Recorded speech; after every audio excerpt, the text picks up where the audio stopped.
Now, I found quite a treat for today's video that I think you guys are gonna really like, and one of the first versions that I've seen in a right-hand drive variation. Now, it's a Nissan 240sx. This is the S14. I think this is technically a Silvia since it is from Japan, but I haven't even had a chance to open the door on this one, but I genuinely got very excited when I saw this. I mean, to see a Zenki S14 just sitting here is really remarkable.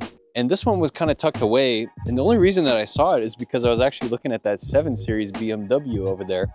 But anyways, I wanted to make a video on this just to kind of give you a more in-depth tour to see if maybe this is something worth buying. And some of the red flags that you should be looking for too when looking at something like a JDM import. Now, these are very popular over here since the 25-year-old rule still is instated here in the United States. For anything to be imported, it needs to be over 25 years old. This is just old enough and ripe for the picking for us to bring it over here. But it's pretty obvious what happened with this one with the front end collision. So the first thing you're not going to notice with the passenger wheel is that it's actually rubbing up against the chassis. So this got all shifted back. I wouldn't be surprised if the subframe down below got damaged in some way, but all of this is moved all the way back. And this paint doesn't look original. I would be very shocked if this is the original black paint on this. It looks like it's been resprayed. And this is just minor details that you wouldn't be able to pick up in the pictures, but I can see like a little bit of an orange peel kind of going on this black. And they have a pretty aggressive wheel here, but these tires are very stretched. I mean, this is beyond my comfort. I can see the bubbling already happening here on the sidewall.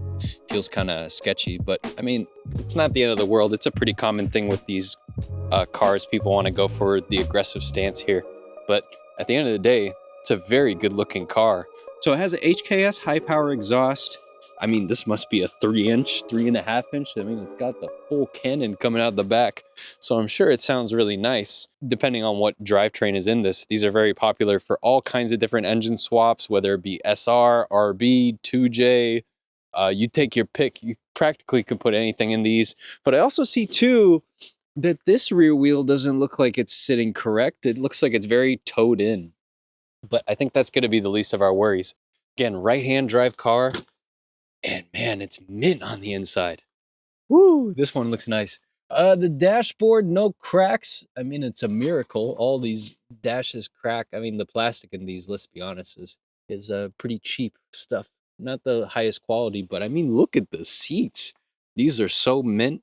Aftermarket floor mats, checkerboard, nice vibe to it. Is this a turbo timer or what is this? Fuel and ignition timing computer. That's pretty cool. Looks almost like period correct HKS stuff. So they did use some of the top shelf items on this one. But again, most of the body damage is going to be over here in this corner. And it's like it ran over something and it just pushed all of this back. I can see it here too. Made a fat dent in this wheel. I think this is a lost cause. Oh, these are work wheels too. These look legit. Made in Japan. Yeah, man. These are the real deal. I mean, the brakes look horrendous. I don't think this car has ran in a very long time.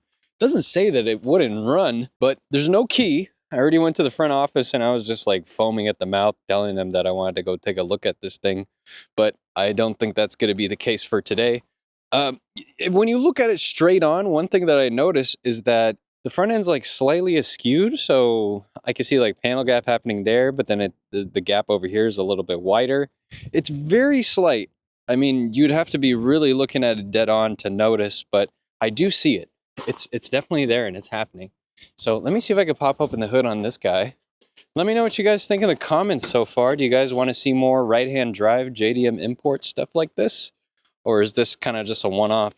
I'll have a seat in this real quick just to kind of give you guys an idea of the whole driving experience. And for a lot of people, I think one thing that you should all do, especially if you want to get into a JDM right-hand drive car, is to drive one and see if you like it. Now, a long time ago, I used to make videos on JDM camper vans. I used to drive these huge, like pretty much house on wheels on the opposite side. So I'd be right-hand drive manual vans. And it was really fun, but it's not for everybody. I feel like a lot of people just think, oh yeah, it's not a big deal, but it kind of is. There's comfort levels to it, and there's a learning curve that you kind of have to get used to. Now that's what I was looking for. It does have a turbo timer down here. drift button, skunk 2 shift knob, I think. Or I could be mistaken, maybe this is some sort of rep, but a lot of like high quality parts on this one, I will say. And very simple. I mean, this is a very raw analog car. It's not the SE because it doesn't have the sunroof or anything like that, but it's very, very clean. I mean, super duper clean. I mean, man, this is so cool. Look at this. Original Nissan badge. I'll keep that there. And then it has is this like a flare? This looks like some sort of Japanese flare. Look at that. It's even in Japanese. That is so cool. Can anybody in the comments let me know what this is all about? Oh yeah, this is classic right here. SR20 DET. Can never go wrong. Got the aftermarket blow-off valve. I did see a front mount intercooler on the bottom. Wow, I think this is like a vintage Koyorad. Look at how old school that is. That's amazing. I don't know what this T-juncture is here with this like Gretty piping here for the radiator. Maybe some sort of conversion. It's got some catch can that's zip tied to the washer mounts. I mean, this is pretty just grassroots 240 right here. This is all just really functional. And I always forget how big the engine bay is on these things. But overall, really, it looks good. It's just the price that these cars go for now is just kind of silly. I mean, they threw a lot of different modifications on this. Might be running stock injectors, but I do see coil packs have been upgraded. Of course, I'm sure the turbo has been upgraded. Let's see over here. We can get a good look at it.